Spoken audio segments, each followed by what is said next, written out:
Nirereklamong isang lalaki sa Umingan, Pangasinan dahil sa pananampal sa isang bata.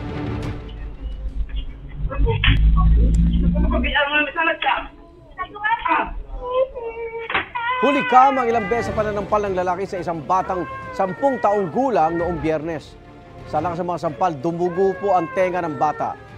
At base sa investigasyon ng pulisya, tatay ng kalaro ng bata ang nanampal.